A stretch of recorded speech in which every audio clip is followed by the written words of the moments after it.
Bueno, paso en primer lugar a presentar al ponente, al invitado que tenemos hoy con nosotros, que es Joaquín Nieto. Joaquín Nieto es el director para España de la Organización Internacional del Trabajo, una organización internacional, como todos sabemos, de primer orden, cuya sede principal está en Ginebra, pero que tiene representaciones en distintos lugares del mundo. Y tenemos la suerte de contar hoy con el representante para España, que es una persona cuya trayectoria profesional es enormemente importante y nutrida. Es director de la OIT España desde el año 2011, ¿no? Casi 10 años en el cargo. No voy a mencionar todo su recorrido profesional. Ha desempeñado cargos muy importantes, tanto gubernamentales como en el ámbito sindical, en el ámbito siempre dentro de lo que es el derecho del trabajo y la seguridad social. Es un especialista y me permites que destaque un dato de tu currículum. Es Premio Nacional de Prevención de Riesgos Laborales, si no me equivoco, hace 10 años. Prevención de riesgos laborales que hoy tiene más importancia que nunca, porque estamos viviendo en este día a día en el que nos tenemos que adelantar a lo que va a pasar y tenemos que ir modificando además nuestras medidas de seguridad en el día a día y casi sin tiempo para reaccionar. Así que tenemos una gran suerte de contar con él en estos momentos. Agradecerte la visita a la universidad, el compromiso también que vamos a llevar a cabo dentro de una hora, que se va a confirmar, se va a concretar en la firma de un convenio entre la universidad y la OIT, en el que vamos a promocionar las ideas fundamentales que hoy Joaquín Nieto nos va a destacar, ¿no? Muy relacionadas y alineadas con lo que se llama la Agenda 2030, los objetivos de desarrollo sostenible, que afectan de forma directa al trabajo del trabajo de las personas, al trabajo decente, al trabajo en condiciones laborales adecuadas y, en definitiva, a resolver muchos retos que tenemos por delante. Desde el punto de vista universitario no hay nada mejor que estar del lado de las instituciones que realmente están promocionando ese cambio social, ese cambio económico, y poder darles a nuestros estudiantes ese input absolutamente directo y de vanguardia. Así que para nosotros la firma del convenio con la OIT que tendrá lugar dentro de una hora con el rector, pues es singularmente importante y la verdad es que te agradezco, Joaquín, tu presencia en este acto, que hayas podido venir y hayas encontrado un hueco en la agenda, que es muy apretada, como es de imaginar, para poder estar hoy aquí con nosotros y pues en estas condiciones, ¿no? Nos hubiera gustado pues llenar el auditorio y tener aquí a los estudiantes, pero bueno, pues por prevención yo creo que esto es más adecuado y más correcto. Agradecerte en nombre de la universidad que estés hoy aquí y te doy la palabra. Muchas gracias. El agradecimiento es mío.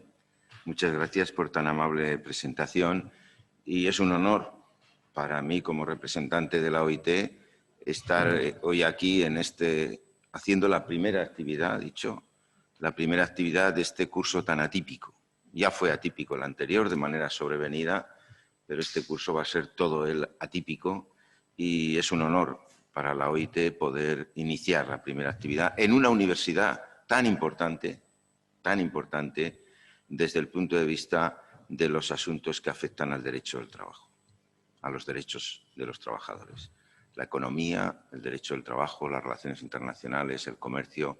Esta universidad se ha ganado un prestigio internacional y, por supuesto, en España, por los años que lleva activa, son incluso más años que la OIT, que el año pasado hicimos nuestro centenario, pero sobre todo por el contenido de las investigaciones y de la docencia que se imparte en esta universidad.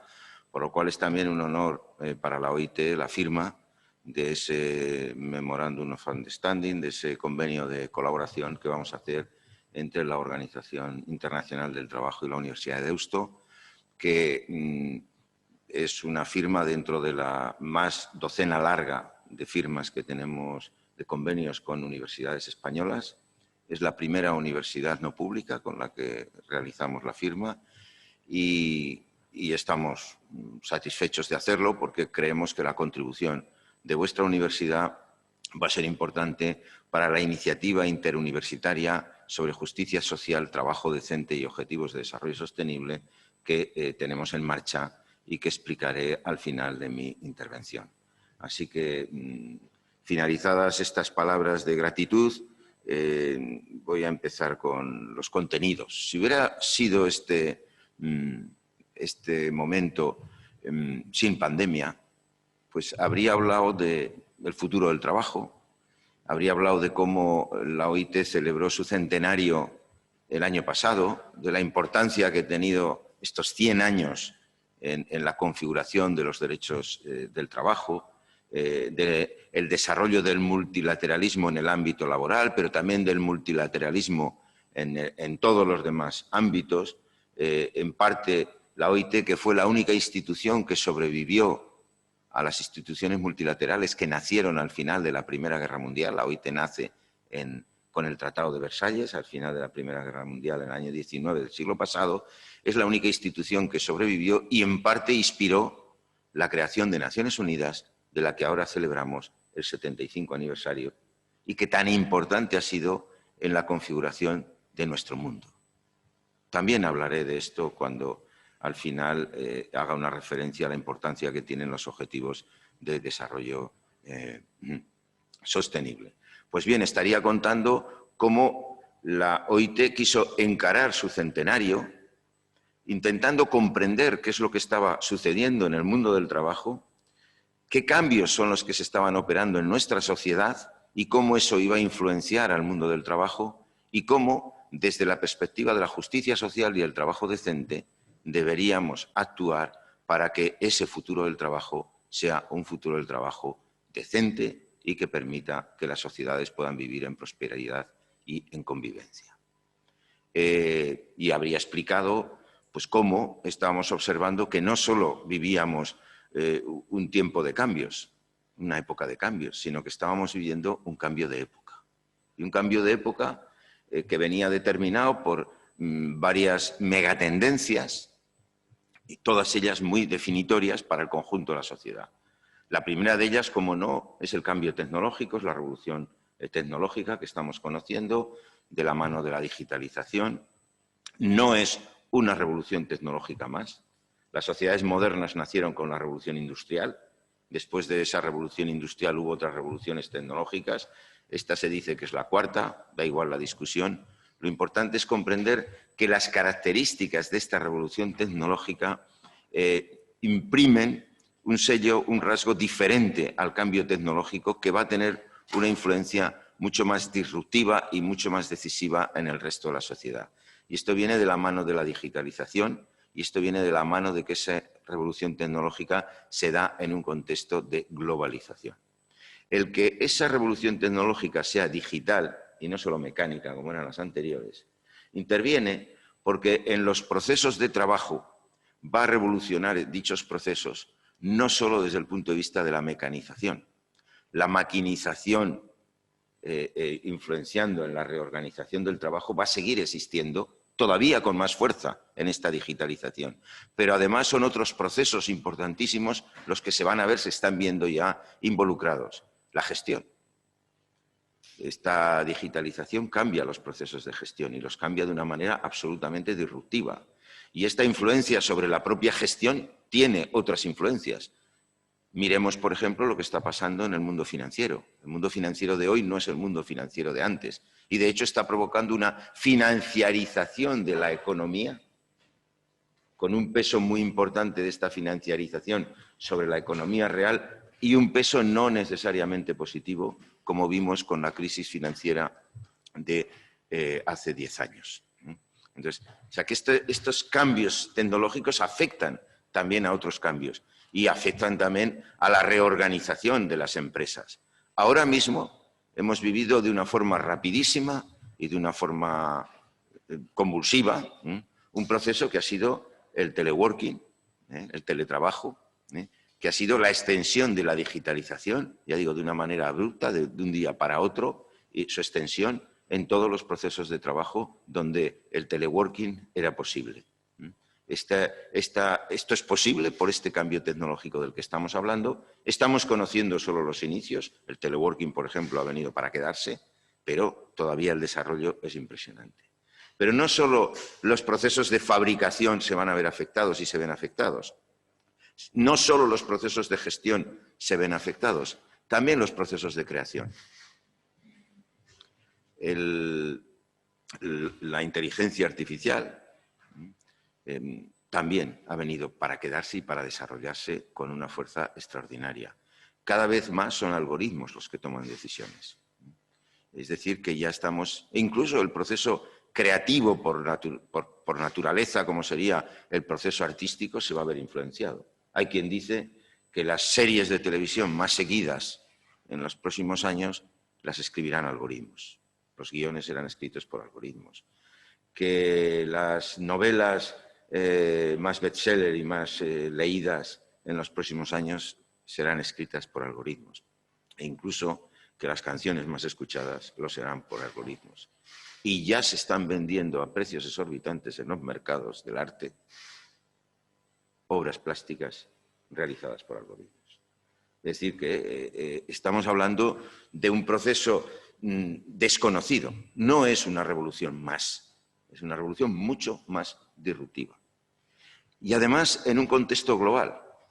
Y el hecho de que sea en un contexto global modifica de una manera muy rápida todos los cambios en todos los países del mundo. Y esto hace que la velocidad del cambio sea un factor determinante. Porque a la hora de actuar sobre los cambios es necesario comprenderlos. Es necesario, a la hora de hacer una actuación política o social, ponerse de acuerdo en hacia dónde orientar esa actuación política y social. El cambio es tan rápido que la dificultad de la comprensión común y la dificultad del acuerdo común es mayor cuando esa comprensión y esos acuerdos son más necesarios que nunca. Y no estamos hablando de abstracciones. He hablado como la influencia de la digitalización en la financiarización de la economía está aquí, pero también podríamos hablar cómo está en la organización del trabajo. La organización de la producción y el trabajo ha cambiado.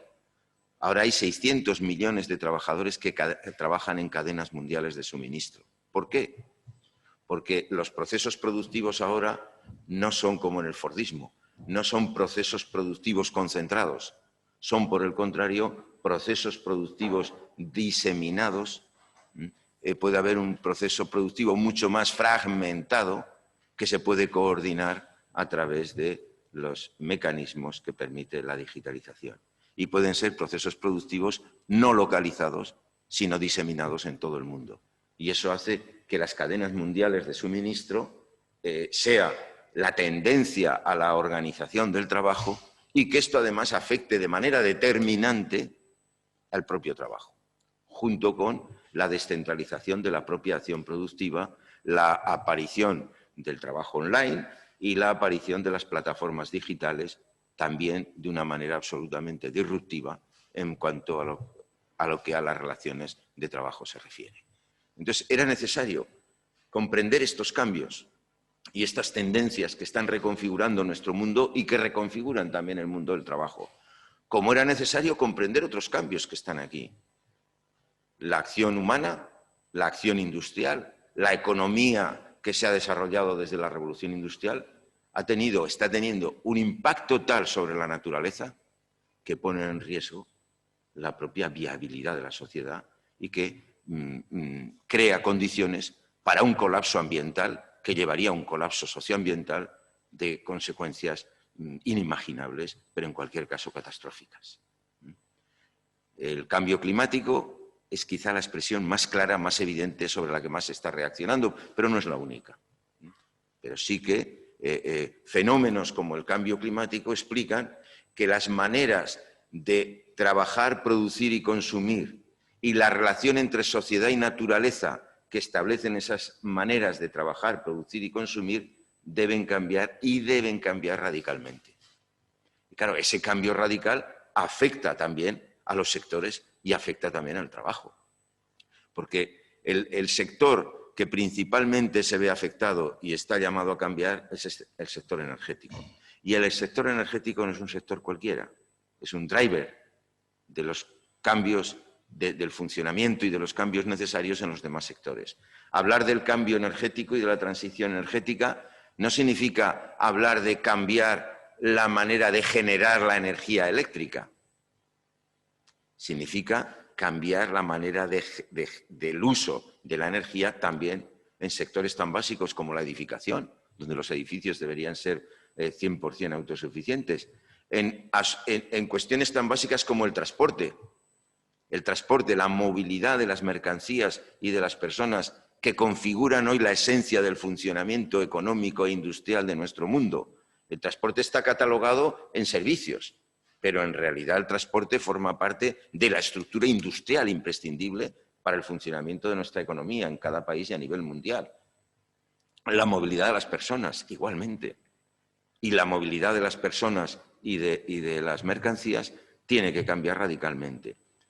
Y no solo porque en vez de usar combustibles fósiles tendrá que pasar a usar electricidad generada por energías renovables, sino también porque eso también, con el cambio digital y la autonomización, el transporte, el vehículo sin conductor, representa también una disrupción enorme en la manera de transportar mercancías y personas, que supone un cambio inimaginable, pero que está ahí. Es un driver también la energía y de la organización del sistema agroalimentario. El sistema agroalimentario tiene unos consumos energéticos imposibles de mantener. Se dice que la producción de carne representa el 30% de las emisiones de gases de efecto invernadero y, por lo tanto, el sector agroalimentario está también llamado a una transformación enorme. No quiero extenderme más, pero la otra megatendencia es la que tiene que ver con la agenda ambiental y con el cambio climático, que implica cambios con muchos efectos en la sociedad y muchos efectos en el empleo.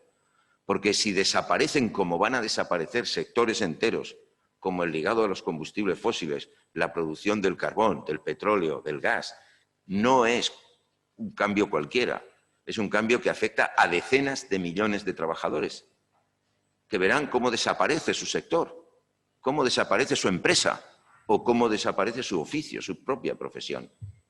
Se crearán nuevas.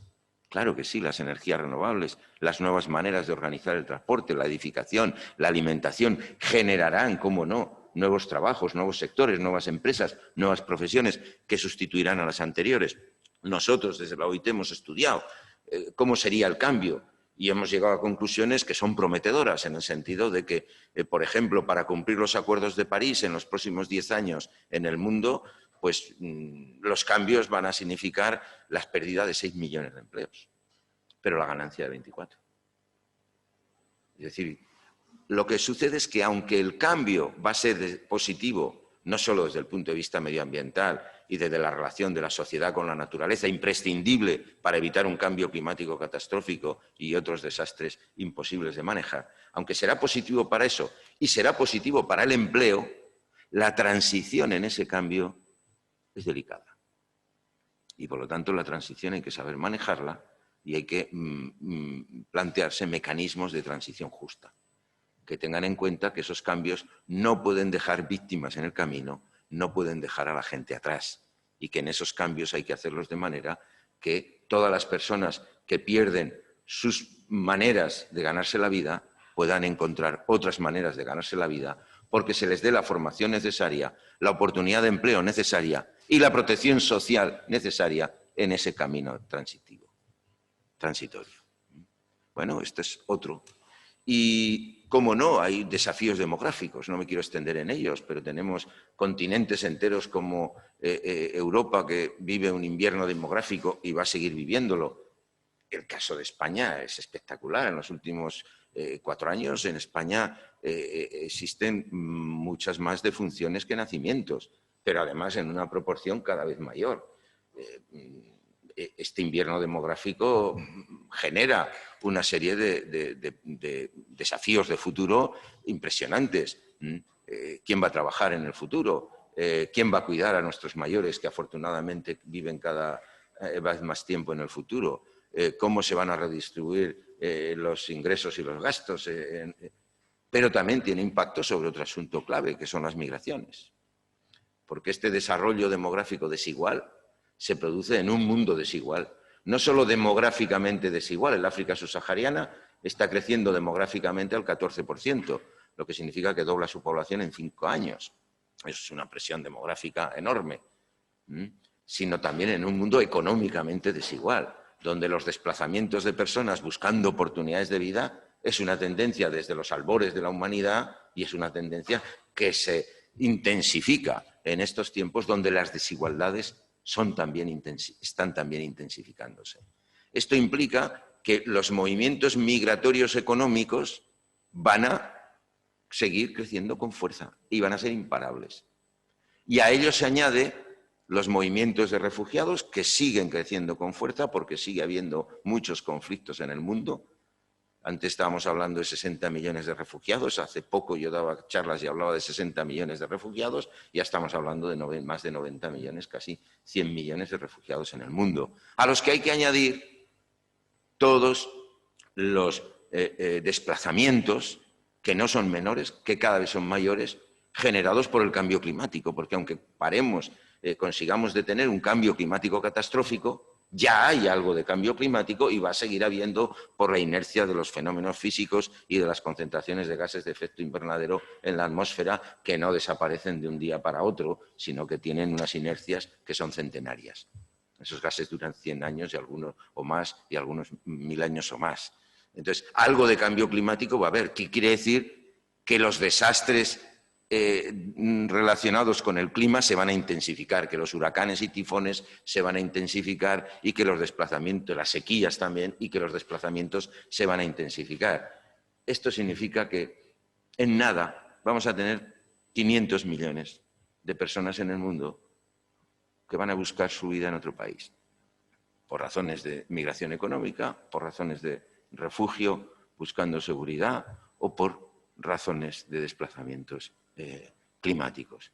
Y si esta sociedad tiene tantas dificultades para manejarse con 270 millones de migrantes, que son los que hay actualmente, muy mal lo hará si no se prepara no para manejar los 270 millones que hay ahora, sino para manejar los 500 millones que va a haber dentro de 10 años. Hoy tenemos 50-60% más migrantes de los que había a primeros de siglo y la mitad de los que tendremos dentro de 10 años. Esta es otra macro tendencia que hay que considerar y que afecta al mundo del trabajo, porque esa gente cuando migra busca trabajo.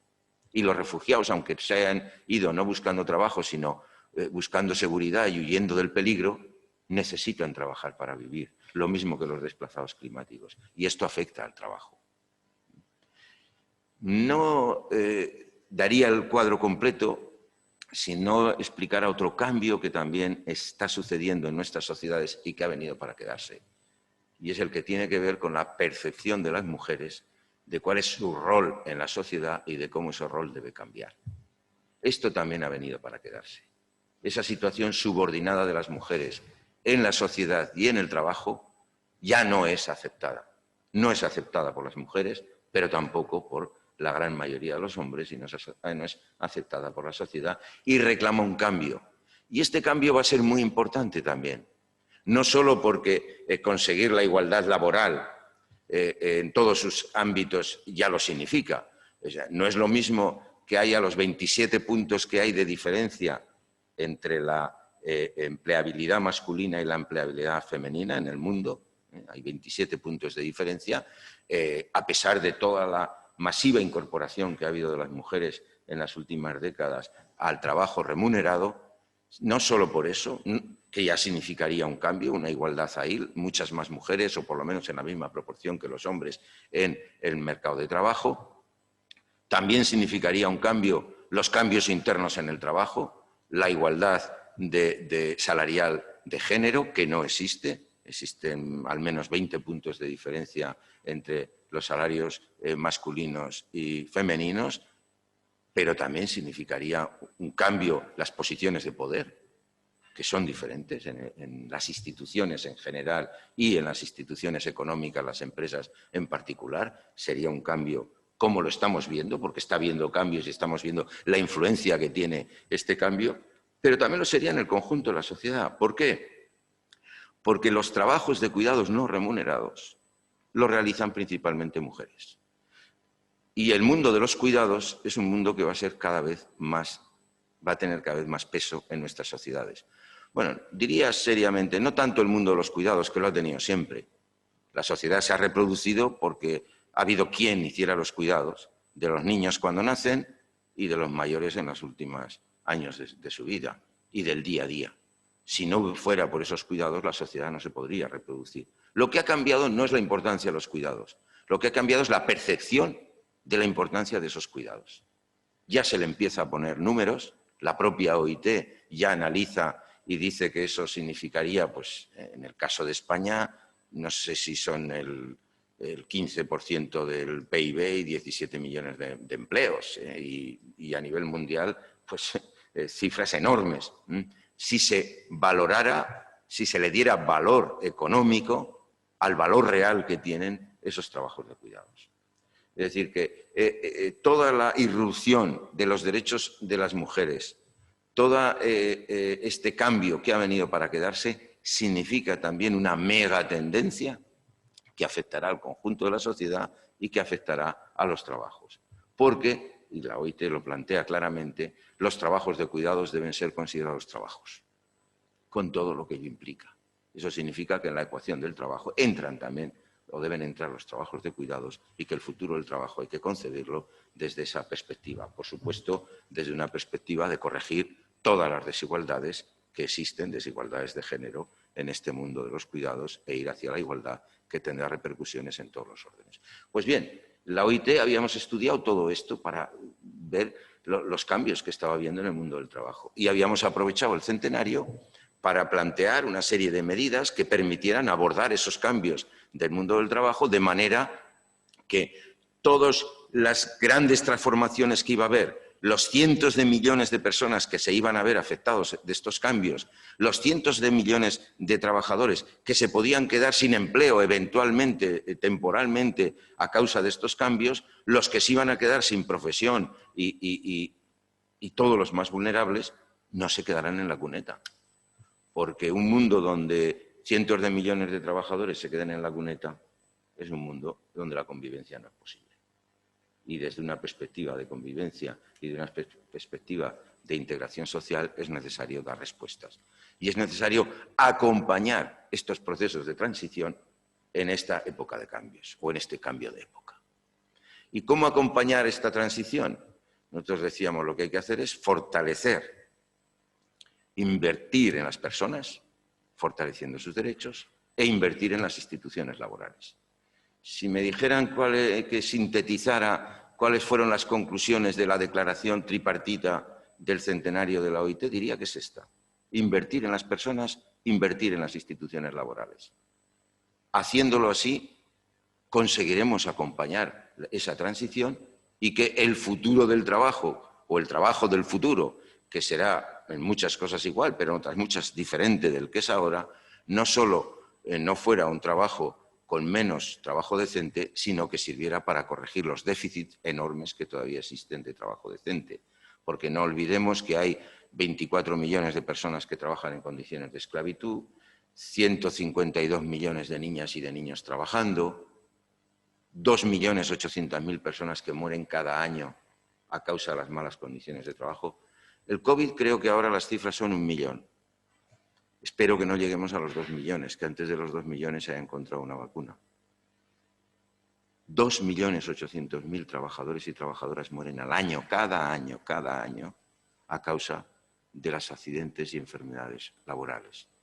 Es una pandemia absolutamente desconocida y absolutamente irresponsablemente dejada de mano de las instituciones, porque la gran mayoría de esas muertes se pueden evitar. No es un coronavirus lo que provoca esas muertes. Es una mala organización y una falta de prevención en las condiciones de trabajo. Y otro déficit que es necesario corregir es el déficit del trabajo informal. De los 3.300 millones de trabajadores que hay en el mundo, 200 millones no tienen un empleo. Pero de los 3.100.000 que tienen empleo, el 60% de ellos no tienen un contrato de trabajo. Y ahora vamos a ver las consecuencias que tiene no tener un contrato de trabajo. Entonces, en este contexto, cuando estábamos analizando y habiendo comprendido qué es lo que estaba sucediendo y estábamos poniendo una serie de propuestas encima de la mesa para un futuro del trabajo más prometedor, llega la pandemia. ¿Y cuáles han sido las consecuencias de la pandemia en el trabajo? Devastadoras. Devastadoras. Claro, por primera vez en el mundo se ha paralizado la actividad económica y comercial. El 93% de los trabajadores del mundo, de esos 3.300 millones de trabajadores, viven en países que han conocido cierres parciales o totales de su trabajo a causa de la pandemia. En unos ha sido más severo, el caso de España ha sido un país donde el confinamiento y la decisión de parálisis de la actividad económica y comercial, salvo para los servicios esenciales, ha sido más riguroso, pero esto se ha generalizado en todo el mundo. Por primera vez en la historia de la humanidad el mundo se ha parado. Y esto ha tenido unas consecuencias sobre el empleo, ¿cómo no? ¿Cómo no? En la primera semestre nosotros calculamos que ha habido una pérdida de 155 millones de empleos. 155 millones. Sería el equivalente en empleos de las horas de trabajo perdidas. Pero es que para el segundo semestre calculamos que se van a ser 400. Porque se ha ido desplazando, es América donde se está concentrando ahora mismo la mayor parte de los problemas. Esto es un impacto tremendo. Y este impacto tremendo, ¿en quién ha impactado especialmente? Ha impactado en todos. Pero unas personas, unos trabajadores lo han pasado peor que otras. ¿Y quiénes han sido? Bueno, hemos identificado 3 macrogrupos, dijéramos, que se lo han pasado peor. En primer lugar, son estos trabajadores que decía yo, que no tienen contrato. Porque, imaginemos, en España, afortunadamente, se han adoptado medidas que no se adoptaron en otras crisis y se podían haber adoptado. Se han adoptado medidas tan inteligentes como los expedientes de regulación temporal de empleo. De manera que esa situación coyuntural que podía tener una empresa, pero que no es definitiva, no acabará llevándose a la empresa entera, como pasó en la anterior crisis, sino que esa empresa tuviera las ayudas correspondientes, en este caso en su relación con los trabajadores y con las necesidades de los trabajadores de tener unos ingresos, y se ha llegado a unos acuerdos pues, que han favorecido estos ERTEs, que han favorecido que los autónomos tuvieran apoyo, incluso que las empleadas del hogar que tienen una situación especial y podían quedar excluidas tuvieran apoyo, incluso que las personas más vulnerables y que no tenían ingresos tuvieran apoyo. Y 4 millones de trabajadores han estado bajo ERTEs, medio millón de empresas, 1 millón de autónomos han tenido algún tipo de ayudas, se ha generado el desempleo y las ayudas a los sectores más vulnerables que deberían alcanzar, si los mecanismos de gestión administrativo funcionaran como deben funcionar, a 800.000 familias. O sea, que estamos hablando de que países como España, y como España, que lo ha hecho bien, en el sentido, lo ha hecho muy bien en el sentido de la protección social, que es de lo que nosotros podemos hablar más, de los otros ámbitos, pues no tenemos mandato ni autoridad para hablar de cuál ha sido la gestión sanitaria, etcétera. En principio, pues nosotros nos parece bien lo que hacen las autoridades. Nuestro mandato es, en el ámbito económico y social, cómo hacerlo bien. Se ha hecho bien, como se ha hecho bien en la mayoría de países europeos y se ha hecho bien en la mayoría de países, dijéramos, industrializados o avanzados. Se han adoptado medidas de protección social especiales que se apoyaban en las medidas de protección social que ya existen. Pero ¿qué ha pasado con los trabajadores que no tenían un contrato de trabajo y que estaban en la economía informal? Estamos hablando de 1.800 millones de trabajadores en el mundo, de los cuales se habrán visto afectados por el cierre de su actividad de manera definitiva o de manera temporal 1.200, 1.200 millones de trabajadores que de la noche a la mañana se quedaban sin trabajo y sin ingresos. En un país en el que no tenían sistemas de protección social y en unas familias en las que no había ahorros, porque esos trabajadores son los más pobres y no tienen ahorros. Y pasaron automáticamente de una situación de supervivencia o de una situación, en fin, de posibilidades de desarrollo a la miseria más absoluta. Esta es una lección muy importante a extraer de cómo responder a la pandemia y cómo es la capacidad de los sistemas de contar o no con servicios sanitarios, con una salud pública o de contar con una protección social para poder proteger a su población en situaciones de contingencia determinada, que es una idea que hay que extraer. Las mujeres también han sido más vulnerables. ¿Por qué razones? Pues, en principio podría decirse, bueno, ya que la presencia de las mujeres en el mercado de trabajo es 27 puntos menor que los hombres, podría no ser así. Lo que ha sucedido es que los sectores más golpeados han sido los sectores que concentran más mujeres. Los servicios y la afección a las mujeres, a los hombres en relación con los servicios ha sido mayor. Los sistemas sanitarios, el 80% de las personas que trabajan en los sistemas sanitarios son mujeres y los sistemas sanitarios sí que han sufrido, en este caso no el desempleo, pero sí han sufrido unas condiciones de trabajo dificilísimas y han sufrido el contagio y han sufrido incluso la muerte. Yo creo que fue del País Vasco la primera persona que murió en España contagiada por el COVID-2. Y han sido mujeres. Han sido mujeres también quienes, en los contextos en los que se trabajaba en teleworking, tanto hombres como mujeres han visto dificultades para trabajar en teleworking porque tenían que atender también a esa familia que estaba confinada, pero si estudiamos más en detalle cuánta ha sido la presión a los hombres y cuánta ha sido la presión a las mujeres, que lo hemos estudiado, las conclusiones es que la presión a las mujeres ha sido mucho más fuerte que la presión a los hombres para atender a la familia, a los niños, etcétera, que no estaban en la escuela, a las otras obligaciones de cuidados, como es fácil de observar en la vida misma, pero lo hemos estudiado y las consecuencias son esas. Y, por supuesto, han afectado mucho más a las mujeres que están en los trabajos no remunerados, en algunos casos solo dedicados a los trabajos no remunerados de cuidados, en otros que combinan el trabajo de cuidados no remunerados con el trabajo remunerado. Entonces aquí, de nuevo, una de las lecciones a sacar es que la solución de superar las discriminaciones de género es urgente, porque cualquier contingencia también va a afectar muchísimo más a este colectivo. Y la demanda de igualdad es una demanda de igualdad que es de plena actualidad en todo contexto. Y el otro sector que ha sido más vulnerable han sido los jóvenes. Desde el punto de vista de la salud, no. Desde el punto de vista de la salud ha habido otros colectivos de edad, sobre todo los mayores, que han sido mucho más afectados, como todo el mundo conoce, todo el mundo sabe y la realidad indica. Pero desde el punto de vista del empleo, el desempleo juvenil se ha disparado. Ya el desempleo juvenil, ya había una crisis enorme de empleo juvenil.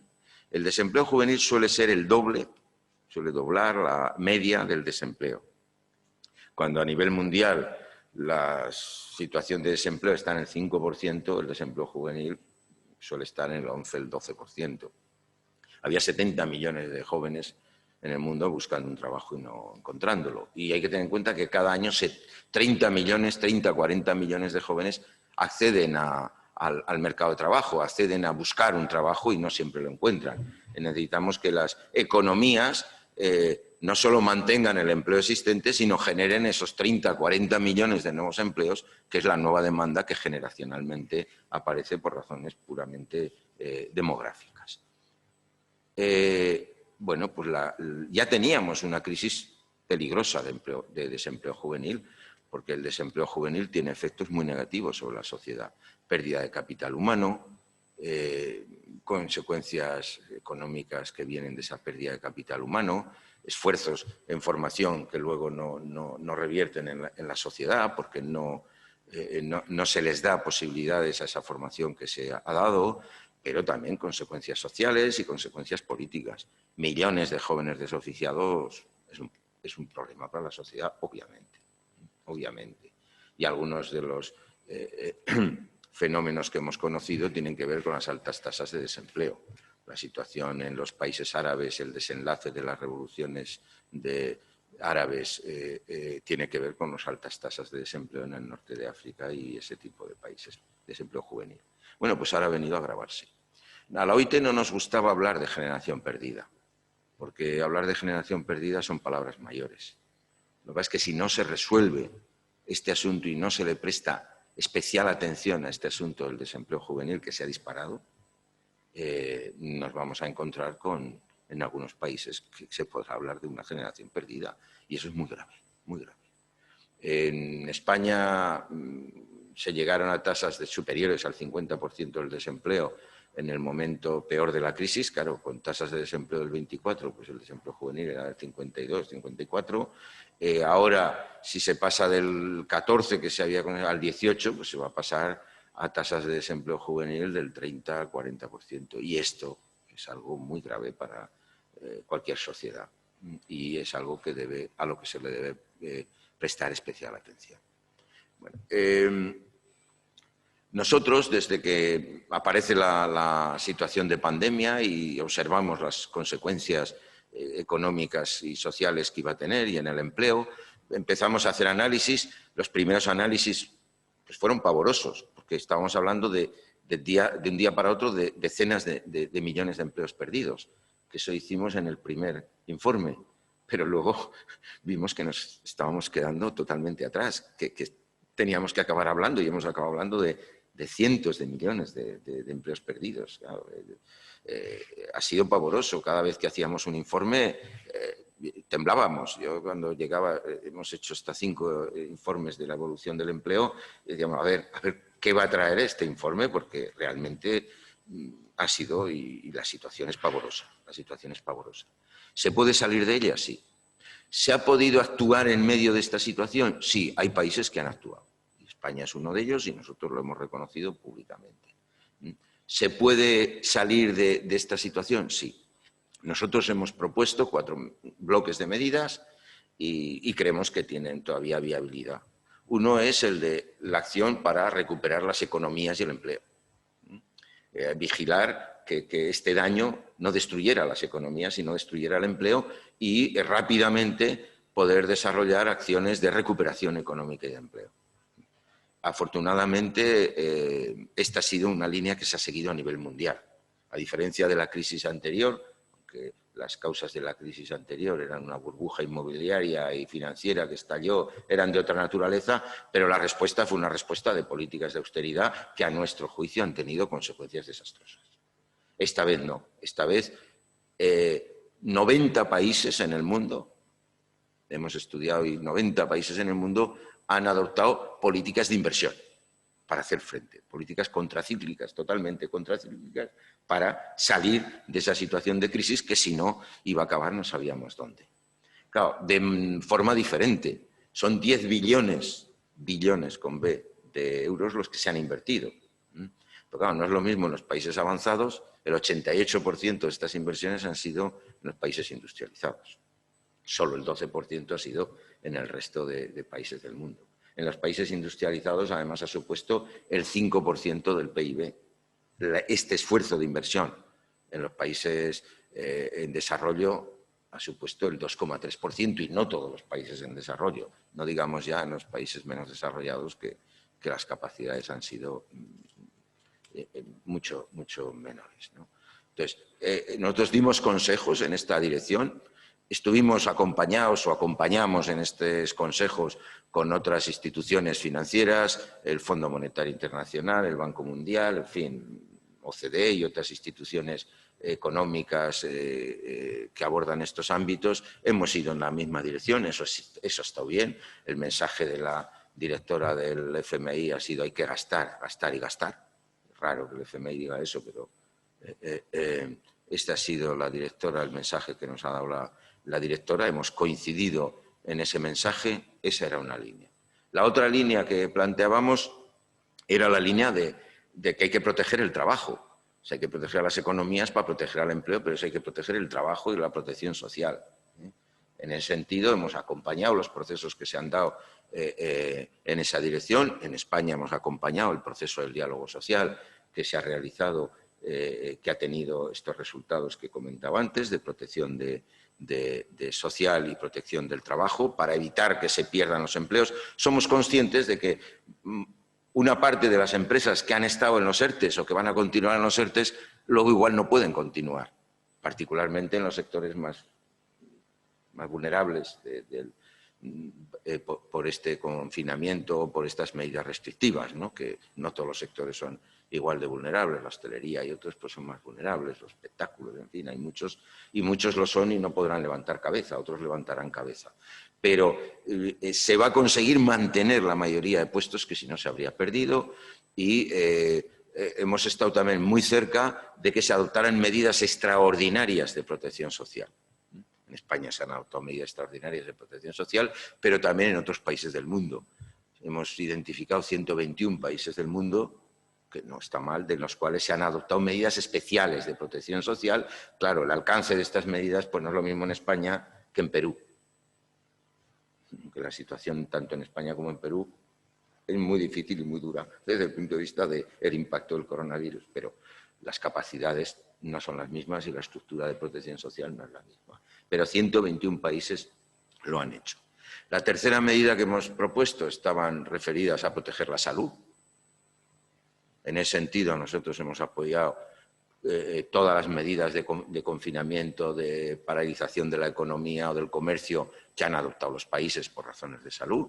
Nos hemos dicho, si las autoridades sanitarias de cada país consideran que hay que adoptar tal medida, habrá que adoptarlas, y no pensamos que haya que poner trabas de economía o de otras por delante, sino resolver los otros problemas conforme vengan. O sea, en ese sentido, hemos dicho la salud, salvar vidas es lo primero y la salud es lo primero. Sí hemos alertado de la importancia de que haya sistemas públicos de salud y que sea una lección para el futuro, porque han respondido de distinta manera los países que tenían sistemas públicos de salud engrasados y funcionando que los que no tenían. Y en cada país lo mismo. Pues se ve y se observa muy bien que depende de cómo está preparado el sistema público de salud, pues la capacidad de protección cambia y de la buena gestión de uno y otro. Pero también hemos prestado especial atención a la salud laboral y a la salud en el trabajo. Ahora todos ustedes están trabajando y estoy trabajando y tenemos que hacerlo en condiciones de salud, porque no tenemos por qué contagiarnos, o hay que evitar el contagio, y hay que seguir trabajando, porque al fin y al cabo también la sociedad nos necesita. Entonces, en salud laboral hemos intentado también, y querríamos, nos gustaría, que esta mayor atención que la sociedad ha prestado a las condiciones de salud laboral, la sociedad la hemos visto más sensible a la situación, por ejemplo, de los trabajadores sanitarios. Normalmente la sociedad pasa de las condiciones de salud laboral solamente y solo a veces en su puesto de trabajo, pero de los demás, bueno, creemos que también aquí hay una lección a sacar. Y decir, bueno, las pandemias, como la pandemia de las enfermedades y accidentes en el trabajo, están ahí y hay que acometerlas. No es solo un tipo de pandemias, en fin, creemos que sería bueno que esta lección saliera para el futuro también. Y el diálogo social. La cuarta línea de acción que hemos promovido ha sido el diálogo social. De aquí no se sale sin diálogo social. Diré más, se puede salir incluso sin diálogo político, pero no se sale sin diálogo social. ¿Por qué? Pues al final hay que adoptar medidas complejas y que afectan a decisiones que no son solo decisiones de unos o de otros, no son solo decisiones del gobierno. Abordar situaciones como estas son decisiones que tienen que ver con lo que deciden las empresas, que tienen que ver con lo que deciden los trabajadores y sus representantes. O sea, no se puede abordar este tipo de contingencias tan extrañas y que requieren acciones claras y a veces acciones que requieren esfuerzos extraordinarios sin diálogo social.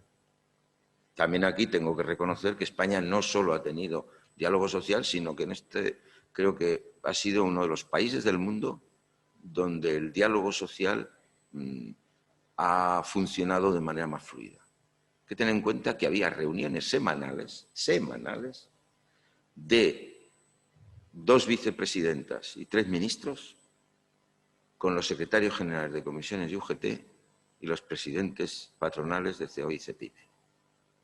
Cada semana se veía. Y la vicepresidenta económica, la vicepresidenta Rivera, el ministro de Trabajo, la ministra de Trabajo, el ministro de Seguridad Social y Industria se veían y se tenían que ver y ahí las decisiones han estado cocinando ahí. Y cada semana también se veían a segundo nivel. Secretario de Estado de Empleo y los responsables de relaciones laborales de COI y de CEPIME, de acción sindical o de empleo de los sindicatos, para ver cómo manejaban este asunto de los ERTEs, que luego en el día a día tiene sus complejidades. Y todas estas decisiones que bueno, se pueden tomar en un nivel, pero que luego hay que gestionar y hay que aprender para el siguiente nivel. Porque los ERTEs han continuado, la última negociación ha sido ahora el día 4 en Palma de Mallorca y bueno, y todavía quedan flecos que tienen que renegociar porque, en fin, las cosas son complejas, no podemos entrar aquí ahora en los detalles, pero decidir ERTEs así para millones de trabajadores y cómo se hacen o cómo no se hacen y cómo realmente son efectivos, lleva su complejidad. Quiere decir que ha habido un diálogo social realmente no solo de palabras o de que luego lo que se ha visto en televisión, sino que ha funcionado día a día, semana a semana, con reuniones al más alto nivel para poder responder. Y si no hubiera sido así, un país como España no habría podido responder. Y en el clima político que había, menos. Entonces es importante el diálogo social. Y claro, la OIT aquí, nosotros somos la expresión máxima de diálogo social. Somos el único organismo del sistema de Naciones Unidas que no está compuesto solo por gobiernos. En el caso de la OIT están los gobiernos y la sociedad civil. La mitad de la composición de la OIT son gobiernos, la otra mitad sociedad civil. Cada país lleva 4 delegados, 2 son gobierno y 2 son representantes de los trabajadores, 1 representante de los empleadores, otro. 4 representantes. Y con la misma capacidad de propuesta y la misma capacidad de voto que los gobiernos. O sea, no están allí de observadores o de, no sé cómo, están a pleno derecho. Entonces, ese ejemplo centenario ya de cómo se pueden manejar los asuntos relacionados con la economía, los asuntos relacionados con el empleo y con las relaciones laborales desde una perspectiva tripartita, pues nos ha dado autoridad suficiente para plantear con fuerza en todos los países que esa era la vía y realmente pues, creemos que los países que han emprendido la vía del diálogo social pues, han tenido mejores resultados que los que no la han emprendido. Bueno, en esta situación estamos y nosotros en esta situación pues, vamos a continuar llevando pues, el trabajo que habíamos decidido en el centenario, con la declaración del centenario, porque esa idea de invertir en las personas e invertir en las instituciones del trabajo es una idea que no se disuelve con la experiencia de la pandemia, sino que sale fortalecida de la pandemia y de toda la forma que la sociedad ha tenido que hacer para responder a esta situación de pandemia. Entonces, dentro de nuestra acción, le prestamos una especial atención al mundo académico. Con eso voy a terminar. Porque la aportación del mundo académico es imprescindible. Era imprescindible para comprender este cambio de época. Y además de manera interdisciplinar. Porque si ustedes se fijan, aquí hemos estado hablando de cambios tecnológicos, hemos estado hablando de medio ambiente y de energía, hemos estado hablando de demografía, hemos estado hablando de igualdad de género, hemos estado hablando de un conjunto hemos estado hablando de migraciones, hemos estado hablando de un conjunto de asuntos que requieren conocimientos interdisciplinarios que son los que nos pueden permitir conocer la realidad. Y para eso necesitamos a la academia, escuchar a la academia y necesitamos también estimular a la academia y facilitar que la academia, que los hilos en los que suele trabajar el conocimiento se relacionen entre sí y aporten también respuestas. Las respuestas al final no las dará la academia, claro que no, las darán los responsables políticos y sociales, que son los que tienen que dar las respuestas. Pero las propuestas, en las propuestas para esas respuestas, la academia es imprescindible. Nosotros lo hemos entendido así, lo entendimos en el centenario y lo entendimos después del centenario y ahora todavía con más razón. Que queremos comprender en este mundo en el que esta es una contingencia, la del COVID especial, pero nuevas contingencias pueden suceder. Ahí tenemos un cambio climático que tiene todavía muchas cosas por decir y ahí tenemos otras circunstancias que tenemos que saber gobernar. De ahí que en el caso de España apoyados por América Latina, que quiere involucrarse con fuerza, lanzáramos esta iniciativa interuniversitaria sobre justicia social, trabajo decente y objetivos de desarrollo sostenible. Porque los objetivos de desarrollo sostenible tienen entre sus múltiples virtudes, por supuesto, la de que es el programa común de todos los países del mundo, el programa multilateral, un programa de transformación, el más transformador que ha adoptado la humanidad nunca a lo largo de su historia, un programa que aborda los distintos aspectos sociales, económicos, ambientales, laborales, de salud, de educación, de género, en fin, todos los asuntos nodales del desarrollo sostenible y del propio desarrollo. Es una agenda de confluencia entre la agenda de desarrollo sostenible desde el punto de vista ambiental y la agenda de desarrollo desde el punto de vista humano. En fin, además de esas cualidades, también tiene una cualidad que he comentado antes, que es la posibilidad de interconectar programas e interconectar objetivos, la de interrelacionar los hilos de conocimiento, que a veces están demasiado compartimentados y necesitan una interconexión. Esta iniciativa quiere hacer de los objetivos de desarrollo sostenible pues una herramienta, una palanca también que permita profundizar en ese conocimiento necesario desde la perspectiva, claro, de la justicia social y desde la perspectiva del trabajo decente, que hoy, como hace 100 años, que con pandemia y sin pandemia sigue siendo nuestro objetivo fundamental. Muchas gracias.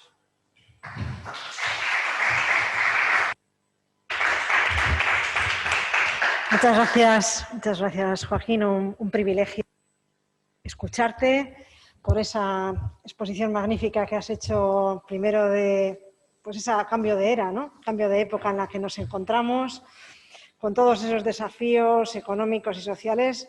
De verdad que es un poco espeluznante con las cifras, con ese conocimiento tan exhaustivo que tienes cuando se escuchan esas cifras en millones a escala global, pues realmente impacta. Las consecuencias, en segundo lugar, económicos y sociales de la COVID-19 y también muchísimas gracias por habernos expuesto esas acciones que tiene la OIT, ¿no? Esos 4 bloques que la OIT nos es a la mayoría de los que seguro que estamos aquí, pues una institución que no la conocemos tanto y saber que estáis ahí y que estáis evaluando, apoyando y realmente viendo dónde están los problemas, dónde se debe atajar, dónde se debe intentar actuar. Los desafíos humanos y de justicia son enormes, la verdad. Yo creo que tenemos un par de minutos, ¿no? Para abrir si me permites, Joaquín, pues dar la palabra a alguno de nuestros compañeros o compañeras que están aquí, internacionalistas, laboralistas, por si quieren comentar, interactuar contigo. Felipe. Bien, gracias Joaquín por el diagnóstico, que yo coincido con la decana, es un diagnóstico que asusta, pero por otro lado yo me agarraría también a esos brotes verdes, ¿no? 121 países han adoptado medidas. En España hubiera sido impensable el salario mínimo vital, ¿verdad? Y la crisis, la pandemia lo ha hecho posible. Es decir, y países como Brasil, como Colombia, como Perú, están, es decir, no sé, ¿esto también ha venido para quedarse o va a ser flor de un día estas medidas y una vez que encontremos la vacuna ya volveremos al business as usual? Digo que muchas cosas han venido para quedarse, que ha venido la renta mínima o el ingreso mínimo vital y que se abrirán discusiones sobre si renta básica universal, sobre si avanza, sobre si no, pero ya serán discusiones en esa decisión de que nadie puede quedar marginado sin una renta. Luego se buscará formas mejores. Ha venido para quedarse también el trabajo a distancia, el teleworking ha venido para quedarse. Lo que pasa es que, claro, el teleworking ha llegado de una manera abrupta y no necesariamente de la mejor manera. Y tendrá que quedarse, pero en vez de ser obligatorio tendrá que ser voluntario, en vez de ser poniendo las personas los medios, pues habrá que compartir los medios de las personas, las empresas, en vez de trabajarse sin criterio habrá que trabajar con criterios de tareas, de confianza, con derechos, derecho a la desconexión, organización del tiempo de trabajo, con ergonomía, de espacio y de instrumentos de trabajo, la silla donde uno se sienta, en fin, tendrá que quedarse para mejorar. Esa idea de que hay que hacer políticas anticíclicas de respuesta y que aprovechar que sean oportunidades, bueno, también podría venir para quedarse. Europa toma una decisión importantísima, importantísima. Eso para un país como España, poder disponer ahora de 140.000 millones, 70.000 a fondo perdido, otros 70.000 con unos intereses razonables, para poder salir de la crisis, bueno, es una oportunidad que está por ver si se va a aprovechar y se va a aprovechar bien. Está claro que se le ha dado una orientación de Green Deal, es decir, que no se trata de construir sistemas productivos como los de antes, sino aprovechar para cambiar los sistemas productivos. El enfoque es perfecto. Ahora mismo el enfoque es perfecto. Mejor no podía pasar. Bueno, el reto es si realmente se va a hacer y se va a hacer bien, si realmente va a haber capacidad de invertir esos 140.000 millones, de invertirlo para un cambio de modelo productivo, para hacerlo más sostenible ambientalmente, más sostenible económicamente, más justo socialmente y laboralmente, y para que España consiga pues, el cambio que necesita para no ser un país con tasas de desempleo estructurales como las que tenía o no. Bueno, veremos si lo consigue. Quien dice España, dice Grecia, dice Portugal o dice Alemania, que también necesita cambios. Entonces veremos. Si se consigue, bueno, eso vendrá para quedarse. O sea, en la historia de la política económica vendrá para quedarse que ante situaciones como las que se han vivido, pues es necesario esfuerzos colectivos e inversiones, incluso arriesgadas, pero inversiones como las que ha habido. Bueno, en política económica eso vendrá para quedarse. Vendrá para quedarse la atención a las profesiones necesarias, imprescindibles, el acercamiento a la profesión sanitaria, el acercamiento a la profesión, a vuestra profesión, ¿no? a la profesión docente, que por cierto en la pandemia no ha quedado, se habla mucho de los alumnos, de esto, de los niños, de las niñas, de los jóvenes, pero se habla muy poco de las profesoras y profesores que estaban detrás, ahí aguantando el sistema, y habéis estado aguantando el sistema. Bueno, también, pero esa percepción también va cambiando. Ahora estas semanas en las que se está hablando de otra manera por cómo reorganizar el curso, también está cambiando. Está cambiando, bueno, hay otro acercamiento hacia muchísimas cosas. Por ejemplo, había una situación que yo he estado cerca de esa situación porque he pretendido llamar la atención. Escribí un par de artículos este verano con representantes de la OIM, de la Organización Internacional de Migraciones, y de ACNUR, sobre la situación de los migrantes. O sea, los migrantes han estado trabajando y han estado aportando muchísimo en situación de pandemia, haciendo cosas que los demás no hacían. Y además, muchos de ellos viviendo en campamentos, en unas condiciones absolutamente inaceptables en un país como España, en campamentos, ahí hacinados miles de personas sin agua potable, en fin, sin cuestiones que hay que solucionar. Bueno, la atención sobre eso, y llevaban años y nadie había prestado atención, se ha prestado atención.